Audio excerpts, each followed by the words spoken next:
uma exposição de Charles Darwin que teve em São Paulo. Eles pegaram todos os escritos dele, o escritório, eles desmontaram e levavam para vários países do mundo e remontavam a casa dele, inclusive em janelas em que tinha em fotografia o que ele via na janela da casa dele. E comecei a ver toda aquela exposição lá no MASP sobre Charles Darwin e tal, e vendo a história dele, percebendo que ele antes dos 20 anos começou tudo aquilo. Eu disse, como eu sou burro, o cara com antes dos 20 anos fazer uma coisa fantástica dessa.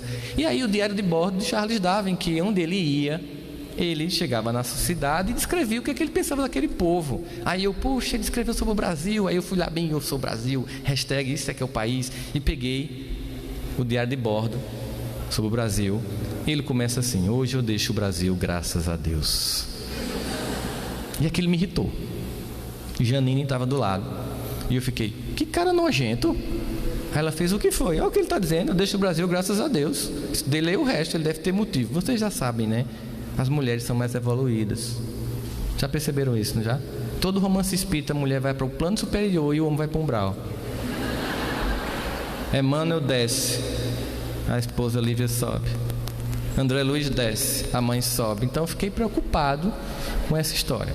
E aí ela me disse, leia o resto. Então depois dessa primeira frase, hoje eu deixo o Brasil, graças a Deus, vinha o seguinte: espero nunca mais ter que voltar a um país escravocrata.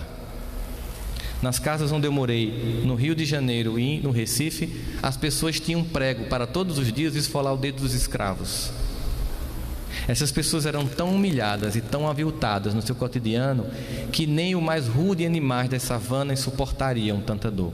Certa feita no Rio de Janeiro, numa casa onde morei, uma criança de apenas 12 anos foi espancada quase até a morte só por ter me servido um copo d'água que não estava perfeitamente limpo.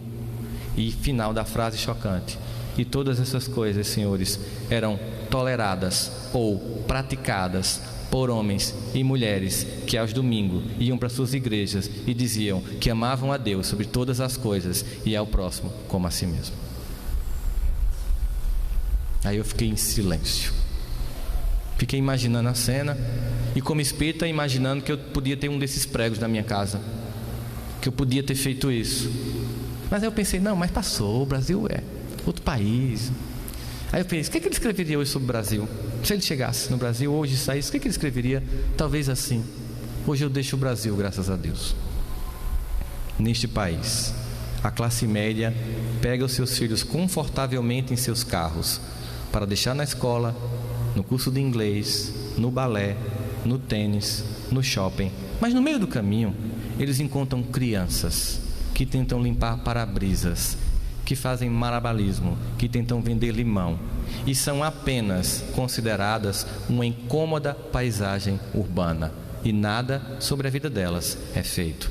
Mas no final de semana, espíritas, católicos, evangélicos, mórmons, adventistas vão para suas congregações de fé e dizem convictos que amam a Deus sobre todas as coisas e ao próximo como a si mesmo. E aí a gente lembra de João em seu evangelho quando diz: mente o homem que diz que ama a Deus a quem não viu e não ama ao seu irmão a quem viu. Significa dizer que nós precisamos melhorar o nosso pacto ético de convivência com os cidadãos, com todos nós que fazemos parte do Brasil. O IBGE fez 4 perguntas curiosas. A primeira é: você é racista? Mais de 90% dos entrevistados: não, de jeito nenhum, sou nada. Segunda pergunta: o Brasil é um país racista? Muito, o povo aqui é muito preconceituoso, é incrível. Terceira pergunta: você inveja? Não, de jeito nenhum, o que é meu, o que é do outro é do outro. Quarta pergunta: você é invejada? Criatura, não posso comprar nada, é cunhado, é irmão, é colega de trabalho. Ao final da pesquisa se diagnosticou uma esquizofrenia nacional. O Brasil é um país cheio de racistas invejosos, mas ninguém que respondeu era racista e invejoso. No dia de uma eleição, a imprensa nos diz: hoje o povo brasileiro sai à urna para escolher os seus representantes. A grande questão é essa: se é só isso que definiria um povo, apenas a classe política nos define? Vocês consideram que os nossos deputados e senadores são nossos representantes? É uma pergunta. O que vocês acham? Eles nos representam? O comportamento deles são de acordo com o que nós somos como cidadãos brasileiros? É claro que não, é estranho. Porque veja só, o Brasil é um país de espíritos superiores. Porque nenhum de nós aqui compra DVD pirata. Nenhum de nós aqui baixa minissérie de torrent no computador e filmes. Todos os softwares que nós temos nos nossos programas são comprados. Eu tenho certeza que se eu pedir a todos vocês para formar uma fila e a gente projetar aqui no Data Show o conteúdo dos grupos do WhatsApp de vocês, ninguém vai ficar constrangido, porque só tem coisa luminosa. Eu tenho certeza que ninguém aqui repostou o vídeo de Fabiola, que em desgraça foi filmado pelo marido de traição, e nós, como os do passado, usamos as nossas pedras virtuais para atingir a mulher adúltera do presente. Com certeza.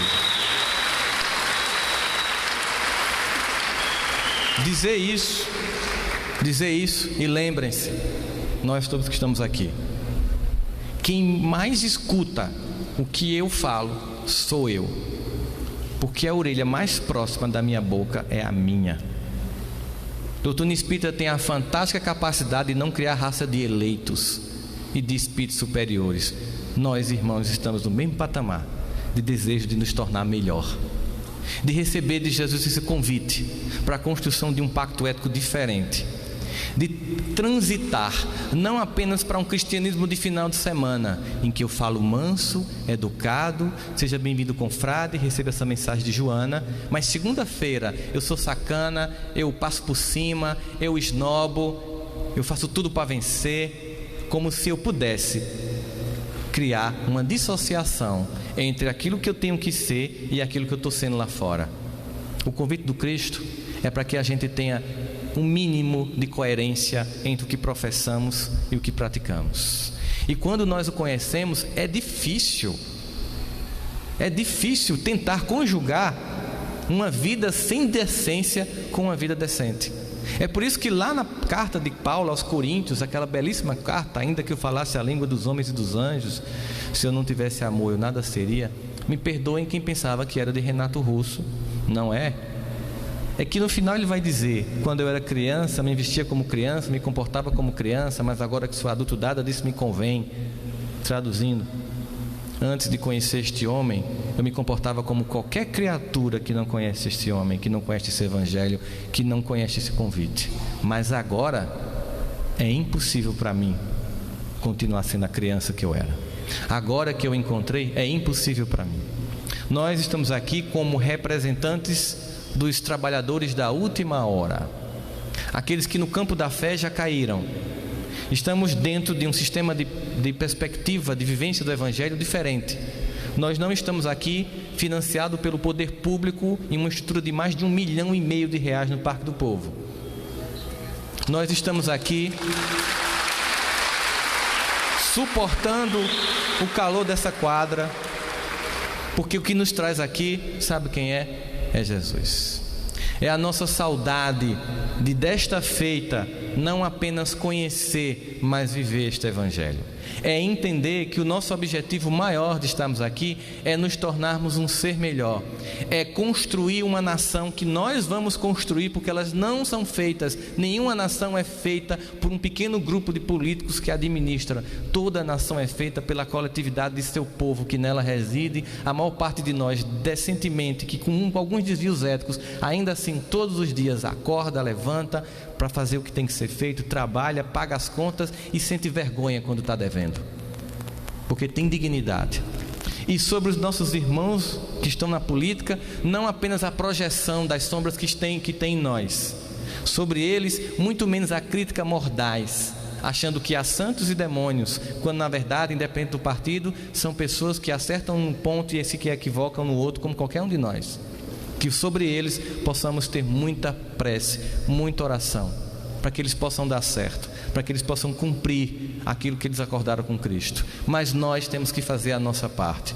Nós temos que aumentar a nossa fraternidade, a nossa tolerância, para que a gente possa ser o laboratório modelo para o mundo, que vai mostrar que é possível conviver com todas as diferenças no campo da cultura e da fé. E ainda assim poder ser uma nação organizada, onde nós respeitamos todos os outros no convívio da coletividade.